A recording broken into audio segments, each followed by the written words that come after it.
I'm not giving this talk, but I am making a very brief introduction. In 1910, over 70% of America lived in rural areas. By 1970, it was 30%, and by 2000, less than 20%. A century ago, we can safely assume that those living in that rural setting were most likely living on some form of family farms. Small or large, they were raising most of the food that they ate. But by 2000, that 20% of the population that still lived in a rural setting was much less likely to be doing any family farming. As the population abandoned the land to live in the quickly growing cities, the characteristics of the rural life in America changed. The family farm was being replaced with industrial-scaled farming. Multi-generational farms with the skills to manage the land and feed the family all but disappeared. The quality of the food under the stewardship of large agro-farming was declining, and so was the health of the population. But you guys know all of this. The last 10 years have been a wake-up call. People across the country have begun to buy land and start the work of small farming. It turned out that not only was the nation's food making us all sick, but the system was extremely fragile.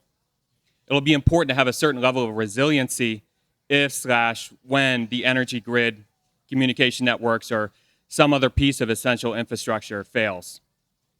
The slow disintegration of the family, which could be traced back for generations, seems to be accelerating. Today, the average American moves every 5 years. Perhaps this loss of home and permanence is playing a role. Building a homestead would certainly be a step toward building a more permanent home and stronger family. Childhood depression, mental illness, autoimmune disorders have all been rising. A family homestead would bring children in touch with nature, daily chores, responsibility, and hopefully meaningful collaboration with parents. The knowledge and skills of family farming that the majority of our country had only 75 years ago had been largely forgotten, but now people across the country were starting to come together. Homesteading events like this one are a testament to the interest and commitment to revitalizing the family farm. But many of these new homesteaders were realizing that the business model that they had outlined for their family farm wasn't working out. The cost of medical insurance, vehicle payments, school loans, and the mortgage on the land was more than the sale of food produced on the farm could cover. For people who had inherited land, it was difficult. For those who had bought land, it was beginning to feel like a non-starter. Family farming was simply not paying the mortgage, and that's based on pre-COVID interest rates. Convincing spouses and perhaps even harder children to homestead was also not as natural and easy as it would have seemed. Today, the average child spends over 4 hours on social media, a reality unheard of just a generation ago. It is going to be brief, almost done. In 1996, my parents bought 16 acres and a broken house for $12,000. I was 5, and I remember walking through the snow toward a front door, which was hanging open on its broken hinges. I remember that the second floor of the kitchen had partially collapsed and that the second floor bedroom was falling onto the broken kitchen counter. You could not have found less valuable land for farming. We fixed up the house, built up the land, brought in animals, built barns, and my parents had more children. My 5 brothers and 2 sisters and I built up a skill set which was mind-bending for most people. Life was extreme at times. I remember a period where the schedule had us waking up at 5:20 a.m. to get some segment of the chores done. At 5:20 in the winter, that was pitch dark and freezing cold. We had to be quick so that we wouldn't be late for the 6:30 daily mass, which 2 of us boys would altar serve. We'd get back home from mass at 7:10 and move into the rest of the daily routine and chores, which would continue till evening milking, which by then would have us back out in the dark and freezing temperatures. It wasn't always fun, but there was an integrity and challenge to our life that I recognized and valued at the time, and today I wouldn't give it up. I wouldn't give up that homestead experience for anything. In the end, most of the food we ate came from the farm, though essentially no income was ever produced from it. Over the years, as my parents focused their efforts on rotational grazing and refining their farming practices, their understanding of what worked and what they were doing developed. Over the years, they had discovered practices and patterns of homesteading that regenerated the soil. Their measurement of success became clear. We were farming for the sake of the family. Yes. We were farming to feed the family healthy food. Yeah. We were farming for the lifestyle and values, yes, but we were also farming for the sake of the land. As my father said the other day, what if it is the case that there are patterns of farming that were put in place by God, patterns that bring health to the farm and reflect how we as humans should live in relationship with the land around us? Life is mysterious. My siblings and I have a relationship with each other that is unique. We share skills, abilities, and memories which allow us to work and engage in ways that the real world makes me realize are not common. My folks' house burned to the ground 1 year ago, 2 days before the last Homestead festival. Within 24 hours of the fire, we were making plans and looking forward to rebuilding it together. My brothers will be butchering pigs at 10, be there. And at some point today, we'll be sharing sheep, the other half of the sheep that they didn't share yesterday. And at 3, it would be great if you could help us raise a timber frame over at the demo area. The future of the family farm is uncertain. Families and small farms are facing obstacles that may defeat our new wave of homesteading. But if there is a path forward, perhaps the homestead my folks stumbled into and slowly built over the years can shed light on what that path might be. And without further talk from me, Mom and Dad.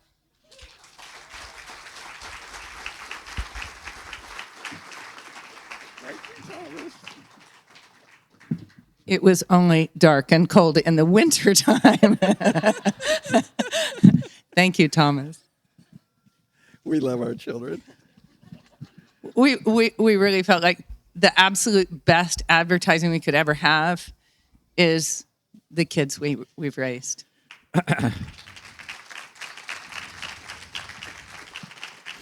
So they are, is this on? Okay. So they are very busy over in the Skills doing timber framing and all kinds of things, and we would encourage you to see that. And we're hoping to be over there at 3 o'clock. And visit the Potter's tent, because that's also right. one of our kids. That's our daughter-in-law, Ashley. So as Thomas has mentioned, we are Shawn and Beth. We've been married about 40 years. We do have 8 children from 37 to 16. 5 daughters-in-law and 14 grandkids. Yes. And there's always new things to learn. And if you came here thinking that we were going to tell you, here's what you do to raise this, I don't know. We've done a lot. It is a mystery, okay? And they couldn't answer it, and we couldn't answer it, but we can talk to you about it.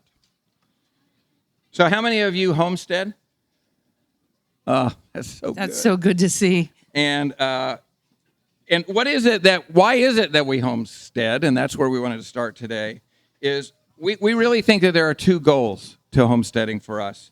The ultimate goal is getting all of our children and us to heaven. That's what we're all about.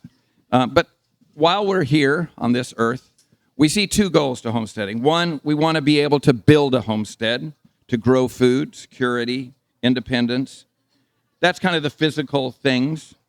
The other thing is we want to become a homesteading family. That is to change the kind of people we are, to become people with an agrarian culture. And that's the spiritual goal that we perceive. The physical goal, most of us can kind of picture.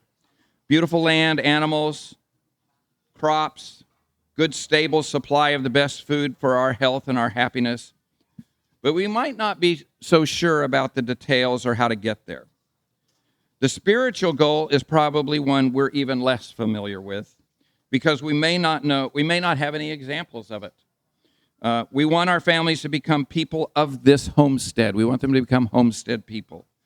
We want them to do real, skilled work together, play together, worship together. We want to be people who turn to God through the land and to one another for our lives, our interests, and our needs. And just a short footnote that we've been we love our kids. They do a lot of those things. Again, the skills that they're showing over there, they're rebuilding the house. It has been a very successful, I wish we could say to our credit, but something has happened well for us. To achieve these goals will require at least a partial change in our work. And that's one of the things that I think we have to be aware of, is that we have to be willing to change to make this happen. The culture, the Walmart culture, is a culture of convenience, and they are extremely good at selling convenience, so that we are very excited when they even bring food to our door. We have to say no to that convenience. We have to change the way that we work from a cash-motivated work for a corporation to work that directly serves our needs and serves the land. And probably a change in our relationships from people who share primarily a house and a budget, who have a hotel that we all come to people who participate together in work, interest, experience, knowledge, time, values, rest, sleep, and so on, to become a family. For as far as achieving the physical material goals, the land that gives us food, warmth, shelter, there is a right method. And that method is a method that we explored yesterday at 9 o'clock, which we call God's pattern. We need to know, and Beth's going to talk a little bit more about that. We need to know how God designed the world so that we can apply his laws to help it become fruitful and abundant and feel that success is his blessing. We have to believe that God created a world and wanted us in it, and that if we do it the way God wanted us to do it, it will get better. And not only will feed us with incredible abundance, but will improve. Now, isn't that amazing? There's nothing else like that. That if you use it, it gives you more.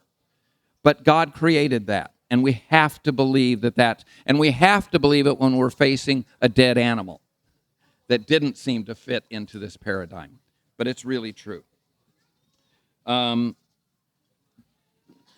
as we try to identify our spiritual goals, we want to keep in mind that we are really reaching out to two sets of people, both the parents and the children. And they are going to have different desires and different wants and different perspectives.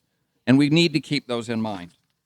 And we need to want these spiritual goals on both the long and the short term. The short term, so that we can get the work done right now, okay? The cow has to be milked, so we need to be able to do that. But we need to also be thinking on the long term, because we want our children to want to have this life, to want to take over the farm, and not to say, I would never do farming again. And unfortunately, that's what happened a lot in the generation, my grandfather's generation. There were 11 children, 2-room house, 160 acres. Every one of them became a professional. Now, they loved the farm, and many of them bought farms, but they were finished. They went off to the world of convenience. So that's sort of the basics. We want a homestead. We want to become homesteading families. So we need, 1, a homestead that works, right? And 2, families that want to homestead now and in the future. The first chunk of that we're going to look at is the physical reality of a homestead, a piece of land that we're going to manage so that it makes food. Because if we want our kids to stay on the homestead, the first thing it has to do is work, right? It can't be a mess that doesn't work, or they're like, boy, that doesn't work, let's leave. Do we have a picture for that in our heads? Do we have experience of seeing other people's homesteads where we say, oh my gosh, somehow I don't quite get what's going on here, but it's really harmonious and abundant and productive and fertile, and it seems to be working. Well, typically, when we look at our own homesteads or other people's, we see one of 3 things. We see first, maybe, the messy homestead. And we've all seen the messy homestead. The messy homestead typically has, maybe a lot of animals and a fair amount of outbuildings and a good deal of equipment and stuff, but it's kind of not in a very orderly way, and there's a fair amount of mud, and there's a fair amount of muck, and the gates are tied shut with baling twine, although, frankly, I have a few gates that are tied shut with baling twine. But it doesn't have a sense of permanency and order and right pattern going on there. This is essentially a petting zoo that's messy. And then there's the tidy homestead, the fancy homestead. And this is the one that clearly has a lot of money and time invested into it and a whole lot of pretty animals. in nice pens, on clean bedding, with food delivered to everybody on this farm gets room service except the farmer. And the farmer is clearly doing a lot of work to keep things very tidy and orderly. And at first glance, we kind of think, oh, that's pretty. Maybe that's what successful homesteads look like, you know? Please don't think that, because you're taking on a task that's enormous. And what we know after we think about these homesteads for a little while is that they are costing a great deal in money and in human labor. So this is a tidy petting zoo. So there's a third option. And the third option is a farm where the animals are happily following their instincts. And our management of them, and this is what we believe when man was created, his role in the garden was to manage. Our management of them lets the animals' impacts make the farm lovelier. Cows graze lush grass. Chickens follow them hunting for bugs. Pigs turn surplus harvest and waste into bacon and compost. Compost makes lush gardens. Where you can see the cycles of the season, birth season, harvest season, and death season, which leads to rebirth. A homestead where people have real skills and that they use them in real productive ways. Skilled work, durable infrastructure, plain but sturdy. People work together with one goal. In our family, the highlights of the year were haying, butchering, because it was done not only everybody on the farm, but it also often included the neighbors, so that we were all working together. One of the things that Wendell Berry, and everyone should be reading Wendell Berry. If you don't know Wendell Berry, you should be reading him. He is the one who is bridging from the horse-drawn into the tractor-drawn, and he has wonderful insights into what makes a farm work. He says the goal of the homestead should be health. Health in everything. Health in the soil, health in the animals, health in the people. And if any of these things are not healthy, it is a management issue that you can change and make better. Farms of this kind have three things in common. They respect the nature of a farm, a managed ecosystem that produces its own needs, including people food. It respects the limits of scale, and by that I mean how big and small it is. The parts of the ecosystem are all kept in balance. We don't have more animals than we have food that the farm provides. Again, that moves us toward the petting zoo. The ecosystem, number three, the ecosystem makes good use of resources on farm, uses what is there, starting with the people and with the soil, in order to make this farm what it is. So, to build our good homestead, we're going to need those three things: right methods, proper scale, and to use the resources that are in front of us. And now I'm going to blank because sometimes I do that. Let's see. So, right methods are the first step.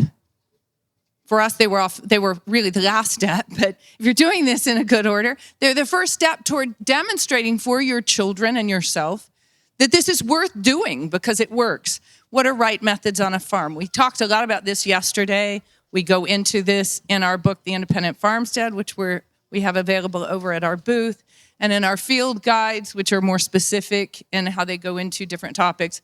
Right methods are that you look at nature and you say, how does nature do this? Because it's awfully darn good at it, right? Here's nature perking along just fine without us. It's good at it.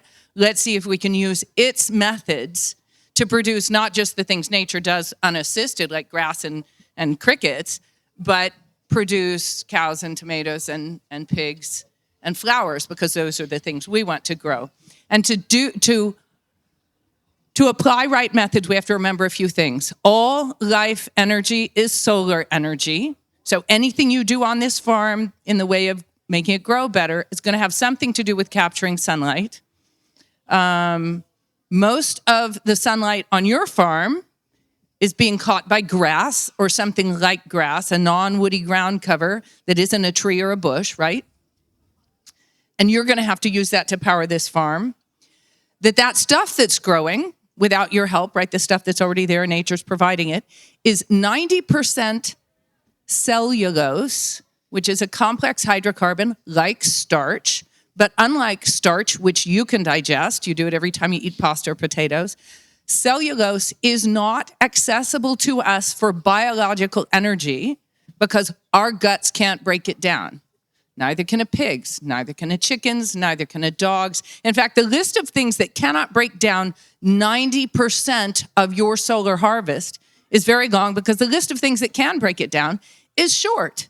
And in big animals, they're called ruminants. They are the animals like cows, goats, and sheep that have a 4-chambered stomach, and they can break down cellulose. So we have sunlight on your farm. We have volunteer plants on your farm. They have lots of energy, and it's locked up in a way that you can only access if you bring on a ruminant. That is like foundational information to have if you want to make a homestead, because a homestead isn't a place where you buy feed, bring it here, add an animal, mix it up, and then get food. It's a place where your sunlight and rainfall are going to produce the food and fertility for everything on the farm. So we're going to have to do that with cellulose because it's 90% of our solar energy capture, and we're going to do that through a ruminant. When it comes to gardens, let's see if I can remember what my notes say. We have to concentrate on restoration of fertility. Anybody can come to a new piece of ground if it hasn't been too abused, and plant a tomato and have a great harvest in year 1, maybe in year 2. But year 3, we're going to have started to remove the fertility in the form of tomatoes that went somewhere else to be eaten, right? Like to the kitchen, and unless we're really good at humanure composting, it didn't go back to the garden, right? We're going to have to figure out how we're going to restore fertility there. So we're going to have to build into this working homestead that's going to convince us all it's a good thing. We're going to have to build into it ways of restoring fertility to our garden soils. We're also going to, so for right methods, that it also includes appropriateness. We're going to grow appropriate crops for here. We're going to plant them at appropriate times. We're going to plant things that we will eat because we like them. My family won't eat rutabagas, so I don't plant them. And we're going to plant things that not only we will eat, but we can store, right? Like I love asparagus, but I like it fresh. I don't want to freeze it, and I definitely don't want to can it. So I don't grow a ton of asparagus because it won't really help me over the long course of the year to have a huge asparagus patch if it won't keep, if I can't put it up. I grow a lot of potatoes because they store passively. So not only are they a great food source, but when I put them in a root cellar, they'll last a year. And that's very helpful for making a working homestead. On the right methods, right, that we're using to build this homestead include knowing what omnivores are and what they can do. The omnivores on your farm are pigs and chickens, and they cannot convert cellulose. So if you think pastured pig or pastured chicken means, oh, they'll go eat my grass and turn it into protein and fat, they can't, so they won't. That doesn't mean don't pasture pigs and chickens. It just means remember what they're good for. Omnivores are there because when you grow a crop for human consumption, you typically, if it works at all, get more than you can eat. And you can either compost it, very modern invention, the compost heap, right? What did people used to do with extra nutrients? They fed it to something that could store it on the hoof or on the foot for the long term. That's pigs and chickens. We keep pigs and chickens because they eat what we eat, but they eat the parts and conditions we won't eat, and they turn it into, what are plants high in? Starch and sugar. What are animals high in? Protein and fat.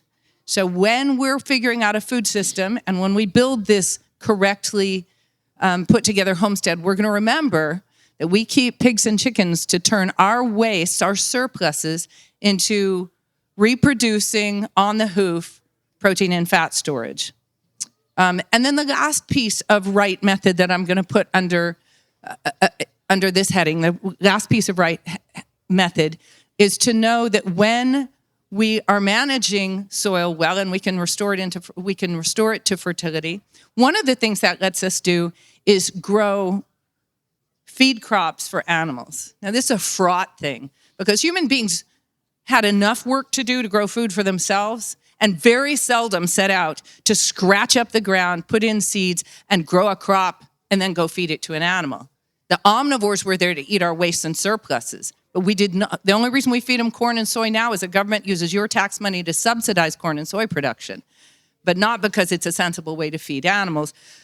There are, however, food crops that are easy to grow, easy to store, and do not require processing to feed out. 3 important points. It's got to grow easily, it's got to store passively, and I shouldn't have to cook it before, or chop it or shred it or whatever before I feed it to my animals. And on a well-functioning homestead, we begin to know what those plants are and add them to our list of things that we can grow without a whole lot of effort, so that in the wintertime, when the surpluses that we feed our omnivores, pigs and chickens, aren't very available, we have those stored food crops. So that's right method.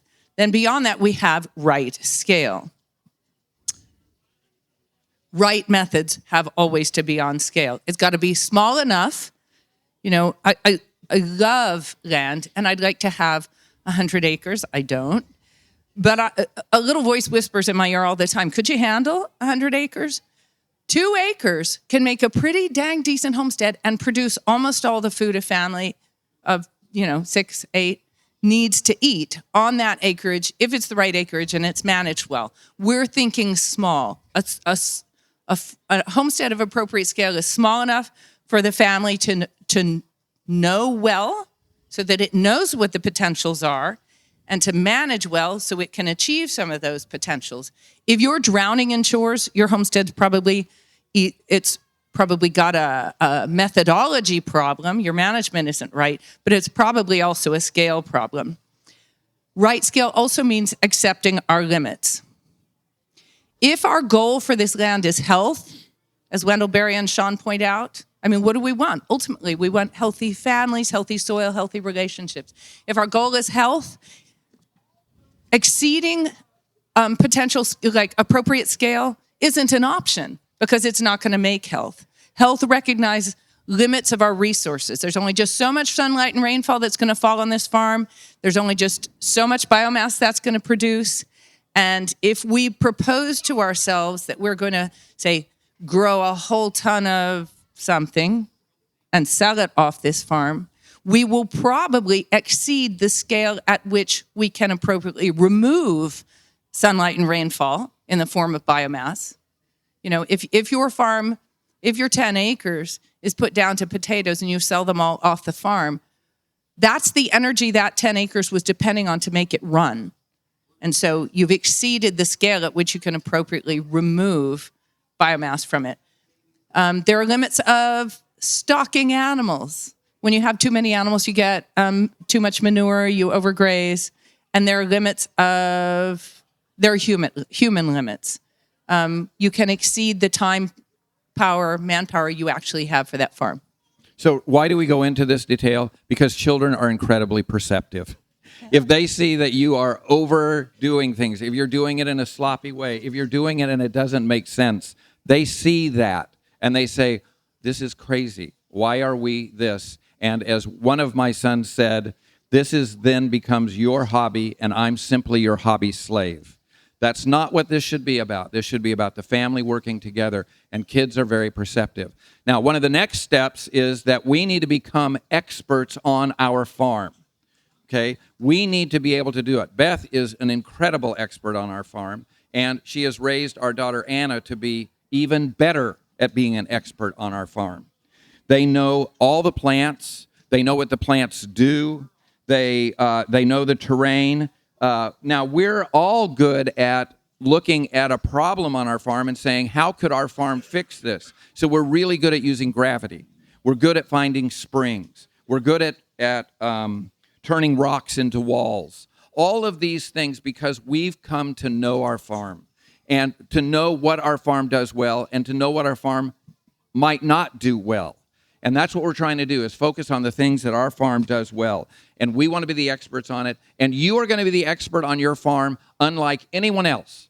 And somebody coming to your farm, especially somebody from the government or an expert or things like that tell you this is how you should do it, you're the expert. You know more than they do, and you take ownership of that. Farms should become, through this process, more and more themselves. so that you are learning from the farm. So the farm, you're looking for a place to put a pond. You don't just say pond. You say, where's the muddy spot? Okay, so we're learning from our farm. We're also learning what to do. We don't want to put pigs on steep pasture because it will cause erosion. So we learn, we try things, and one of the most important things is that we do not bulldoze. We don't make huge changes, we nudge. We do gentle things, and then we observe, and we watch, and we become experts, and then that leads us to to some of the things that Beth's going to talk about, the solutions. So to make this wonderful farm that's going to convince us by its good functioning that it is worth doing and we want to stay, we need good solutions. Good solutions accept given limits, and they use what's at hand. So given limits, here's some earmarks to know when we're staying within them. The more imported the solution, the less likely it is to be a good solution. A Kubota is really fun to have, and for a little while you think like, I just feel so much better about what I'm doing. Yes. But it's an yeah, forget it, buddy. We don't have a place. All our land is at 45 degrees, so you can't drive a Kubota on that anyway. Shoot. So tractors displace humans. Four-wheelers displace feet. We have feet, we have humans, let's work with those. Plastic mulch replaces handwork in the garden. It's an imported solution. It's probably not the best. We use what's at hand, meaning available skills, family members. We avoid building a system dependent upon, building a system whose very pattern is dependent upon brought-in help, whether that's hired hands or apprentices. When people start out and they say, well, I'm going to set up a farm. And what I figure is I'm going to have an apprentice system. I think, okay, slow down. You may later be able to teach somebody, but if you build this farm that you don't know how to do yet, dependent upon outside help, we already have two serious nails in our shoe here. It's two serious problems. So we use what's at hand, not hired help. Typically, we can do this with our own hands even when it comes to building infrastructure, right? It's lovely to have a gorgeous timber-framed garden shed, but if what you can do is put something up with pallets, go for it, people. This is not something we're going to bring in Southern Living to photograph right now. We're just trying to get a functioning system up. All of your children will exceed you in the goals that you do. I cannot timber frame. I have no idea why they do their work as well as they do. I cannot do that. They have far exceeded my skills. A good solution has wide margins of error, meaning that if I institute this solution here and it fails, it's not going to bring the whole farm crashing to a halt. So we're making, as Shawn said, we don't bulldoze, we nudge. We make a suggestion to the farm. We step back and see how the farm reacts. I think this farm would handle goats. Let's put in 2, move them around on the briars and see if that works. Not import 25 because we're sure our solution's right. A good solution knows what's enough. If my belly's full, do I need to go on eating? If I'm paying the bills, do I need to figure out how to make this into a $150,000 operation? Enough is enough. So a good solution identifies that and then says, maybe I don't need more, maybe I can use my energy in some other way. Good solutions happen here, not in the lab, not on somebody's website, but here. So just because you saw a good picture of it, or just because some scientist says it works, doesn't mean it will necessarily happen here. Try it on the small scale first. See if it really works for you. The health of the farm is the health of everything. Soil, plants, animals, and humans. So if something is consistently becoming unhealthy, you probably are looking at a solution that wasn't a solution. Okay. One other thought about solutions is solutions are patient. We are way too not patient, and we've got to learn to be patient. Nature moves at nature's speed, not at our speed, so we must be very patient. Okay, now let's talk briefly about forming a long-lasting family culture, and we would talk about it on two ways. These are the spiritual goals that I briefly addressed, that we're trying to get 2 things done. We're trying to get participation and work done now, and we're also thinking about the long term. Beth's going to look at the long term. I'm going to look at the now. And what we're looking at is primarily chores. How do we get kids to do chores? And by kids, some of them are still... They're still here looking at us. Like, if they start jumping up and down and yelling, ignore them. We're right. That's right. So first of all, we do not pay for chores. Chores are family work. If it is something that's making money, like our B&B does, and then they're doing that, then that is a paid thing, and then they are paid to do that. But if this is for the family, it is not. Chores are not paid. I think chores need to make sense. Why are we doing this? The chores that we're doing this, and if the child says, why are we doing this, you may not have an answer right now, but you need to develop one. And if you don't have a good answer, you need to, maybe this isn't the chore they should be doing. One of the things I know they balked at is chores that are keeping me busy. Is that all you're doing, is you're just trying to keep me busy? No, chores need to be effective. Chores need to do something, and they need to make sense. Why are we doing it this way? And they are doing the chore. They are going to have been doing it over and over and over again. They may come up with a better way of doing it. And we're not doing this because it's my way. We're doing this the way that is best. And that doesn't mean efficient. It doesn't have to be efficient. It just needs to be done well. And in part of doing a chore well is observation. I want my children, when they go down to feed the chickens, to be looking at the chickens, not just dumping feed in, whatever the feed is. We're not doing feed, but what it is we're feeding them. I don't want them to just dump it in there and walk away. I want them to look at the animal. Does it look healthy? Observe it. And if there's a problem, come back and report and say, I think that there's a problem. Or there's a problem because the pile of stuff we're putting down there just keeps growing and growing, and it's starting to stink. And we say, yeah, whatever. And then finally we go down there and say, oh my gosh, how did it get this way? And they say, we've been telling you that it was like this. We've got to listen to our kids. They are not hobby slaves. Listen to your chore person. The person who does the job is the only expert, okay? And he needs to be the expert, and he needs to have the room to be the expert. His advice is worth listening to. If you think he's mistaken, have a good reason and explain why his way is not necessarily the way I want you to do it, and not because Dad said. Be willing to entertain argument. If a child talks back or gives you a little pushback, I love the relationship I have with my kids. They tease me unendingly. They make fun of me. I think that's a healthy relationship. So if that bothers you, maybe don't homestead. Homesteading is a really good opportunity for the adults and the kids in a family to accept one another as human beings, not as people in a certain role.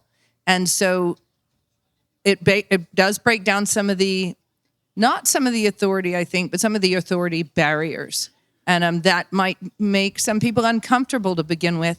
But if you want your kids to grow up to want to stay in your community, then they're going to at some point have to know you as other people, not just as parents. Another thought is, if the score is even and we have gone back and forth and we can't really tell which way is a better way, he wins because he's doing the job. We need to make sure that they understand that the chore is important, that they see that thing leading to eggs that are coming back to the table or leading to a pig that's coming back to the table and we're eating it and it's fabulous food, that they are seeing that this is something that's really doing it. I also think that chores, to simply give them a list and say, here's what you do, I think is great grounds for misunderstanding. I used to teach, and I would come up with syllabuses, and every year my syllabus was longer and longer and longer as the students figured out ways to read my syllabus and read it in a way that I thought, oh, okay, I see that you said it. And when you're giving a chore, walk down there with them, at least at the beginning, and say, this is what I think needs to be done, okay? And periodically, you need to look at it and say, how is this turning out? Do not simply turn them loose. These are children, okay? And they aren't going to have the same eyes as adults. Keep things in scale, okay? I love I'm so disappointed with Boy Scouts. It's unbelievable. I was a Boy Scout. My kids were Boy Scouts, but I'm very disappointed with where they've gone. But what they had was a very well-developed at this age, kids can do this. And at this age, and you have to be able to do that, to look at your children and say, this is appropriate to this age. And this is appropriate to, and I can send my 16-year-old with a 5-gallon bucket down to feed the pigs, but I could not send a 5-year-old to do that. So consider those things. Avoid, when possible, difficult timing, okay? So we've been out all day, we've had a great time, we come home, we still have to feed the pigs. Is there a backup system of easily feeding the pigs when we come home late at night? And try and make sure that the chores are done at appropriate times, or generally done at. And make a connection between a chore and some reward, I think is helpful. So that you do that, a very hot, maybe we're weeding or something like that, because those are chores, jobs, and we're going to have some ice cream at the end of that. I think that those are great ways, not payment for me, but something special that we do. So this reflects back to the building of the homestead. When we want long-term commitment, not because we have in mind for our kids that they are necessarily going to grow up, stay on this farm and do this for us, but simply we are trying to become a different kind of people and a kind of family that we've identified in our minds as desirable. We want to be a team. We want to be committed to the same things and to work together. Number one, I absolutely believe, is make the thing make sense. You're trying to raise smart kids, smart enough to identify failure when they see it or mess when they see it. Don't ask them to go on participating in failure and mess, but work with them toward right methods. So our durable homestead is going to use right methods. Other ways we help them toward long-term commitment.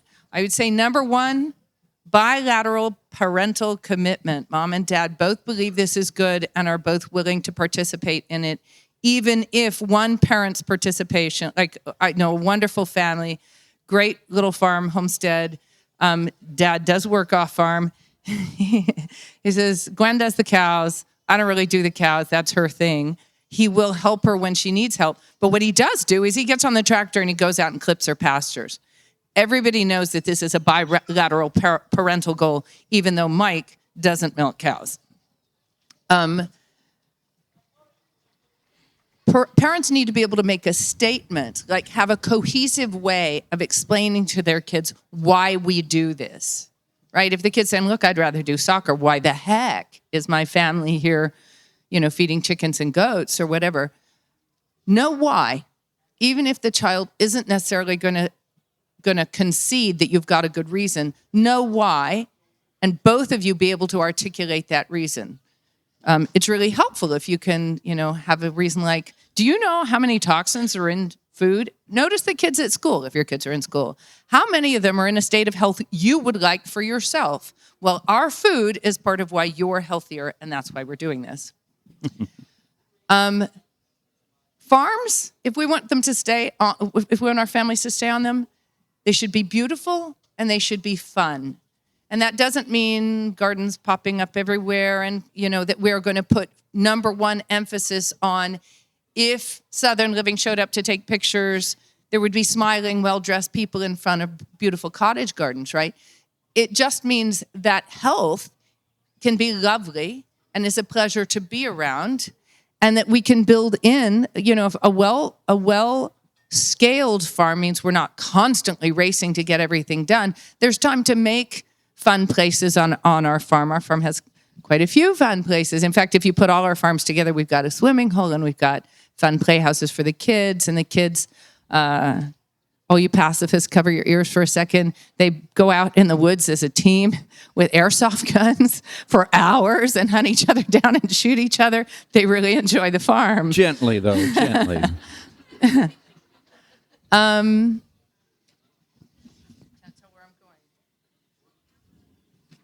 I'm going. Yeah. Go ahead. Okay, all right. So now let's talk about the reluctant one, or reluctant ones. What do we do with the reluctant ones, the ones who think, I don't really want to be a part of this? Wendell Berry has a wonderful section on that, and he says, look, you cannot control your children.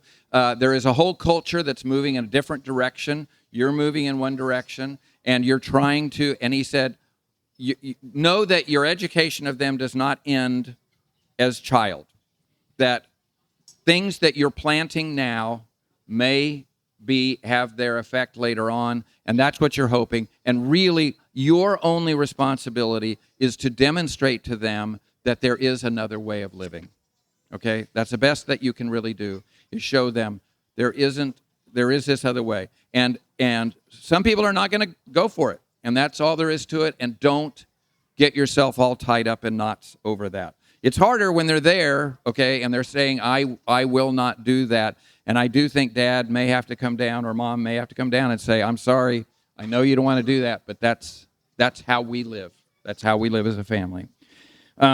So I think some ways that you can get them on board and not just be a roadblock is to start to cultivate a team spirit.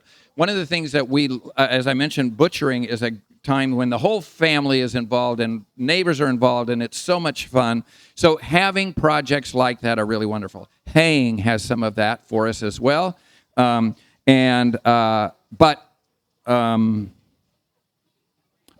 what we would try and do is, I fortunately was an educator, so I had my summers off. And every year was the project of X, a new barn, something. And as more children came on board, and for Raymond, he's the youngest, and there's 5 boys and then 2 girls and a boy. And I'm thinking, is he going to have projects? And our house burned down. It was great. So now we have this great project that Raymond is fully involved in, and the older ones are working with the younger ones. One of the oldest, Luke, he was gone from the family, married, before the bottom 4 really knew him. He is now the general contractor, and his workers are the bottom 4, and the relationship is so much fun to watch. It's really a beautiful thing. But we need to be able to allow for big projects. The other thing is that the person who's reluctant, get out of their way. Let them solve it, okay? I think that that sometimes is that Dad's in the way. I don't like working with Dad, or Dad's micromanaging. Get out of the way. Let him try it. Make sure he knows what the objective is. Make sure he knows what we need to get done, and let him suffer the consequences. If it doesn't work well and he sees that animals die, I think that can be a life-changing experience. Make sure that they have skin in the game, as I was just saying, that there's something online. Another thing I think, and this goes for the parents, is they need to see that we are fully on board with this thing. That we don't say, oh, it's been a really, really hard, now we do this occasionally, it's been a really, really hard day, let's order pizza out tonight. But that's not a regular occurrence. Or that we are, we're all on board in terms of lip service, but when it comes to really getting down to the hard, we kind of dodge out. They notice that. They see you aren't really committed to this project either. This is, again, it starts becoming the way that you keep me busy. And I don't think, and they know that. They need to see that this is a priority, that it comes before sports, it comes before activities, it comes before an awful lot of things, that we have to do these things. So what we're looking for is solidarity, right? What creates solidarity in non-farm situations? Well, one thing that creates solidarity is danger, right? Like, you're in France and you don't agree with the Nazis being there, you form the French resistance, right? And there's a lot of danger. We have a real team spirit when we know we might be shot, when we're caught intercepting Nazi messages. Danger on the homestead. We don't have that on our farm. Right. I'm not after the kind of danger that means go play in front of a mad bull, but when we understand that there are dangers in our world, it helps to form solidarity. And as much as we would love to raise our kids in Eden, this isn't Eden. We're living in a time that's pushing us toward having to come up with new ways to deal with problems. And it's not because, I don't happen to like the style that the modern economic, political, social, cultural norms are taking us. It's because they're dangerous. And when we share that with our kids, it helps create solidarity. I mentioned food. Serious problems with becoming part, if you listen to Michael Pollan yesterday, the ultra-processed food world is dangerous. Do you want if we share with our children, that kind of ill health can be yours, except for our homestead. That's one way to create solidarity. Other kinds of danger. We can share with them the fragility. I mean, I'm not saying scare your 4-year-old, maybe tomorrow there will be no food. But as your kids are growing older, if they realize, did you notice during COVID how there was no whatever in the store? We actually didn't notice because we don't go to the store very often, but helping your children grow into a reality, which is their world, that it isn't benevolent. It is not necessarily going to take care of them well. It is not necessarily looking out for their best interests. The government isn't necessarily telling you the right thing. That helps create in them a growing sense that these lifestyle choices are not only, maybe fun, maybe not, maybe beautiful, maybe not, but they're not just arbitrary. We're really after a goal here, which is our safety, our security, our well-being. I want to look a little bit at how we show, how we model for our kids wanting to stay. And that's by doing it ourselves. When we choose to stay here, to stay put, to commit to these people, whether they're our best friends or not, to commit to this soil, even though sometimes we go for a drive in the country and go, oh, if only our farms were that kind of land. If it's not, by choosing to stay here and work with the warts who live next door and the warts on our farms, the stuff that isn't the way we want it, we are modeling for them what it is we hope for them, which is that we'll commit to family and place and community and make this place better. This country is full of people who move, as Thomas said, once every 5 years. And some of that is because we're seeking community. Isn't that hysterical? I want community, so I'm going to keep moving until I find it. Community is the people who stay. And if we can help our children form community by staying, then they'll have it and they won't want to leave. Choosing to spend less time off farm, as Shawn said, if we're heading for Domino's at the end of the day because we didn't really want to work that hard cooking from scratch, we're spending time off farm. That's modeling for them that this farm doesn't really do what we say we're trying to do with it. Downsizing the need to do things off farm. In our family, Shawn started it because he took a job as a professor so that he could have his summers off. We made financial choices like, buying 16 acres and a junked house that terrified our toddlers for $11,000 because that was going to lower our financial burden so that Shawn could spend more time at home.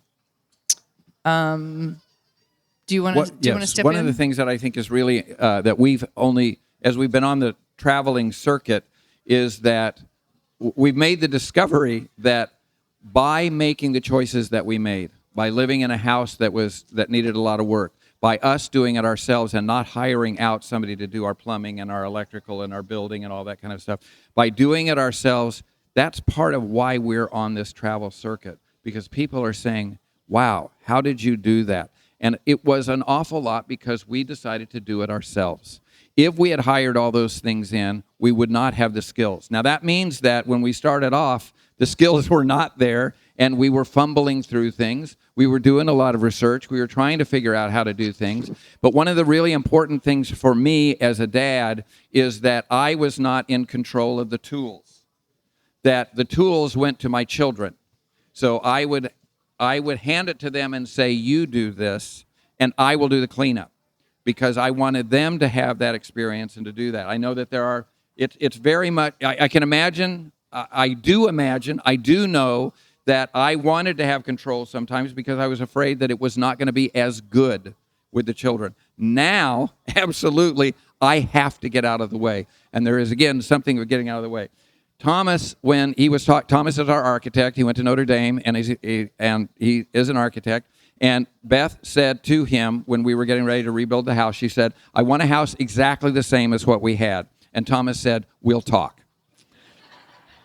I'm so glad that Thomas did not listen to your mother at that point. It is on the same footprint, but we had a 100-year-old house that we had been scrapping and doing things with. And he said, no, let's think through. How would you like it if you could redo it the way you want it? And think about, how should milk come into the house and how should it move upstairs? I still want a dumbwaiter, Thomas. And so we talk about that, and that's what drove it, was these functional choices of, we're going to make this better. We like to talk about this house. Our house died, and this is its glorified body coming back. You know, at the resurrection, you get your body back glorified. This is the house at the resurrection. It is that thing. It is all timber framed on the bottom, stick built on top. It's got tons of windows. The windows are on the right side to let in the heat. And it's going to have what we call a kitchen oven. A cackle oven. And if you go over to the pottery booth, you'll get the right pronunciation from my sister-in-law, Monica, who's German. But it's a German masonry heater. It's beautiful. And all of that, and we don't know what we're doing, again, but we're going to figure it out, and we're going to try it, and that's what's going to make our farm a different farm, but it's what's going to make our farm our farm. It's our special farm. We are not going out and looking at drawings. I mean, we can see some things, and we might want to do that, but we want to have the house that we love, that we want, and that's what all of you can do with your farm. Is say, this is going to be my farm, and then each child, if they have a place or a job or a thing that's theirs, one of the things with chores that I think really helps is beginning to watch the child and see what they naturally want to do, and then let their chores be those things. I have, again, a brick mason, I have carpenters, I have people who are good at machines, because they showed an aptitude for that. And then I tried to get out of the way and let them lead and tell me, well, what is it that what would help you get there? And they would try it. And if they find that they don't want to go there, it's easy to back out and then move to another thing. But many times they really start to demonstrate that chore turns into this wonderful skill.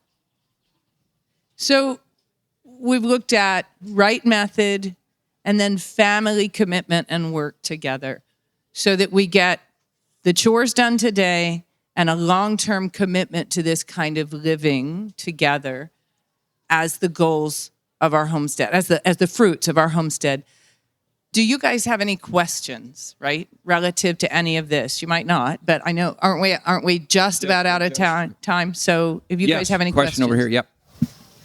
So you mentioned that, do you think there's any hope for people, because you mentioned you had a job away Yep. that provided the money for work, Yep. so you led kind of split existence for Yep. a while. Do you have as much hope, or what do you see? You want to be able to evolve and be able to cash. Right. Right. So he's asking, can I get the cash from my farm? So here are a few things that I would say. One, beware that you are going to start degrading your systems because cash becomes more important.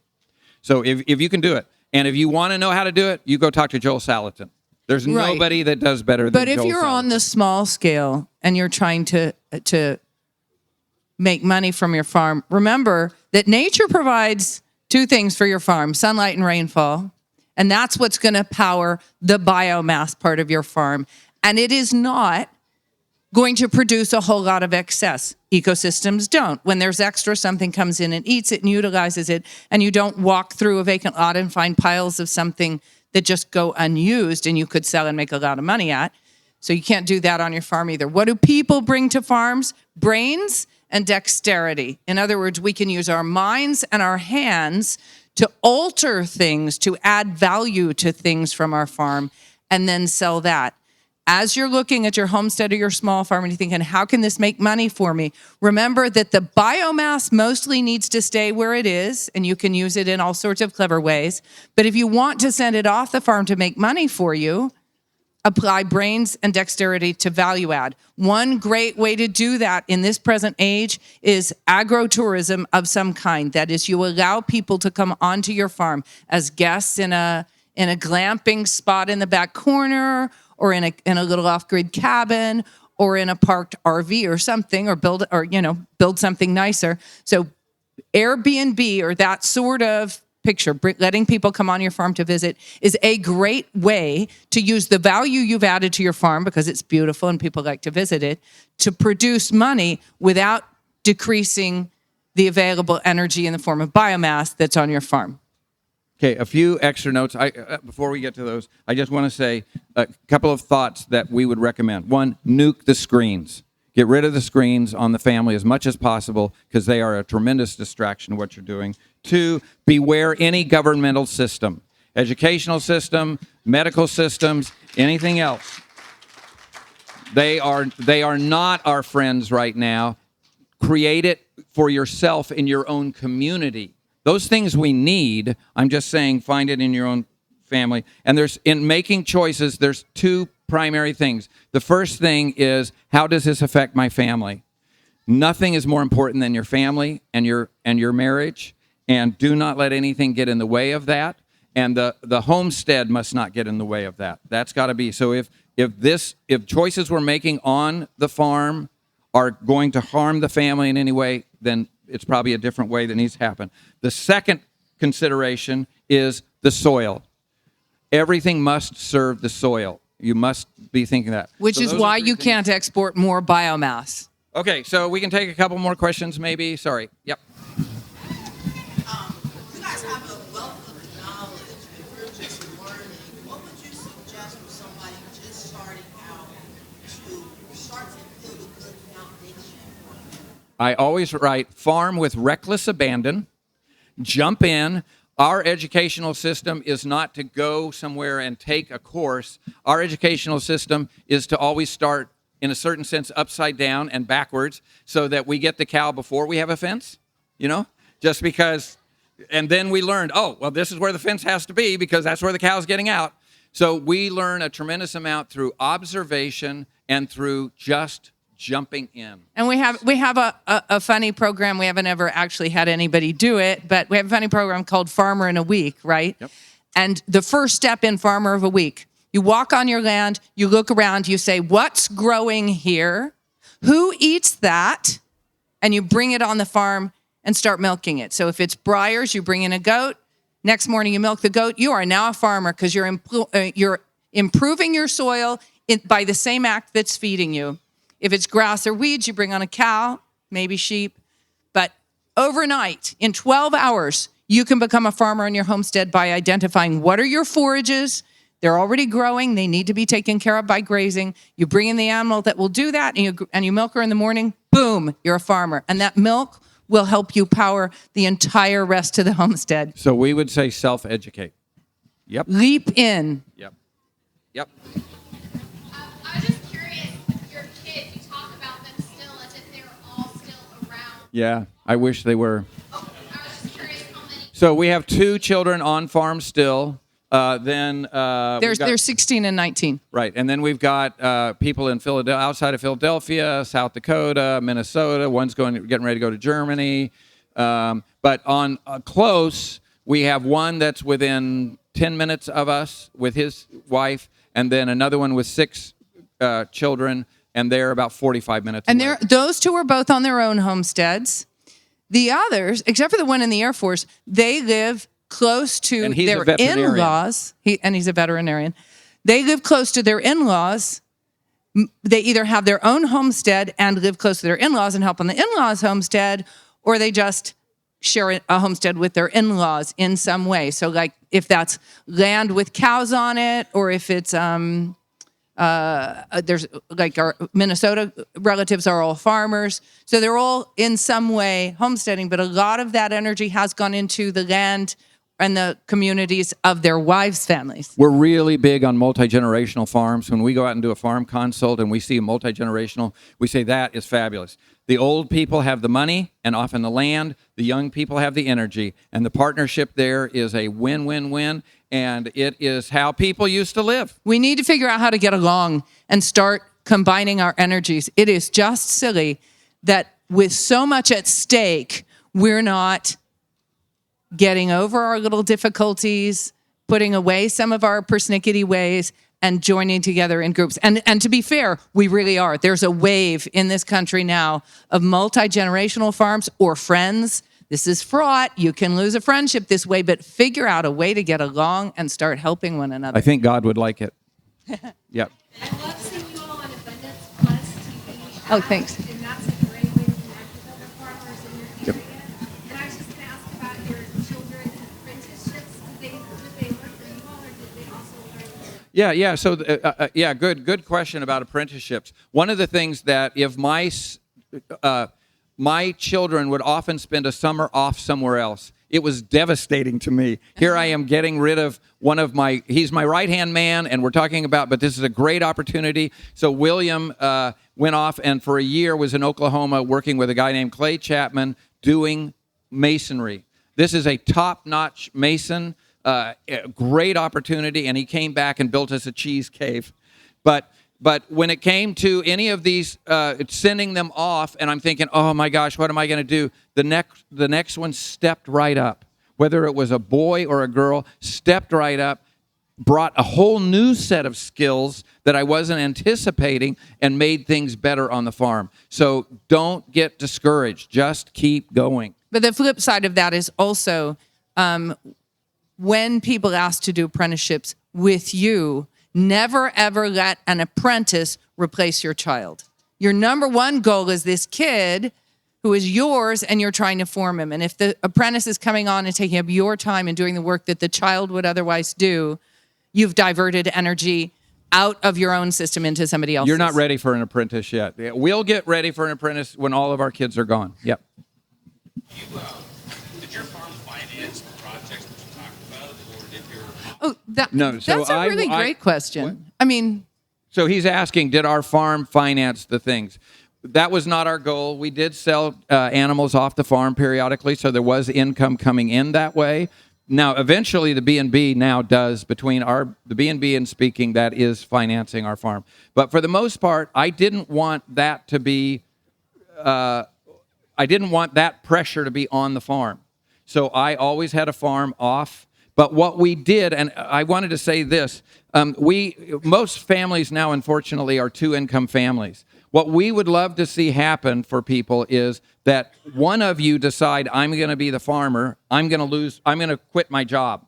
Because farming is a full-time job. If you're doing it well. not meaning that you are working 8 hours a day or 12 hours a day. Some days it's going to be 14, but most days chores are a reasonable amount of chores is going to fit into 2 or 3 hours of work around the farm. So it's not like it's a full-time job and then you need a nanny. But you could do, we're storing food. We're doing a ton of different things. So in my world, one of now is not bringing in money, but they are saving us a ton of money. And we're constantly working toward getting away from the cash system so that when I go out and work, I can say, oh, I don't need to work as much off farm. I can now bring my work onto farm because we don't need so much cash. The whole urban system is a cash system that everything comes from cash. Your food comes from cash. Your poop going away comes from cash. Your entertainment comes from cash. Everything comes from cash. And I want to address that question of finance the farm, because what it implies is that the farm has cash needs. And in fact, if you're going to buy land and, say, buy some lumber to put up a chicken shed, there are certain cash needs. But no part of the farm was ever permitted to become a money sink. If the way we were doing it continued to cost money, we were doing it wrong. So our farm didn't require financing. What it actually did, as Shawn points out, is it made our cash needs drop hugely so that his moderate income for 9 months of the year was able to pay for the projects that we determined, oh, this farm could use that. We didn't solve problems with money. And the things that you must have. You have to have insurance in our world, okay? Those of you who are going without insurance, you just don't. I am so glad I had house insurance. Now, there was a wonderful GoFundMe that helped us. Thank you, everybody. But we also needed house insurance. So there are a few things that you need cash for. So don't just abandon the cash system, unfortunately. Electricity, transportation, things like that. But you can keep bringing that further and further down so that I don't have to go off farm. Keep in mind that our goal isn't necessarily that we are going to make our own nails now when we put up a building, right? But Although that, the guys do that with the pins. right, they do make pegs. But that our system be so resilient that when we see a systemic collapse and when we start losing our underpinnings, one's going to go and the others are going to follow it, right? If something happens to our transportation or our something happens politically or militarily or economically, and we see things starting to crumble, we're going to see a fairly big crash. It's not that today we need to be entirely off grid, but set yourself up for success when there's no power, right? Okay, we have gone over time. Thank you so much for staying with us.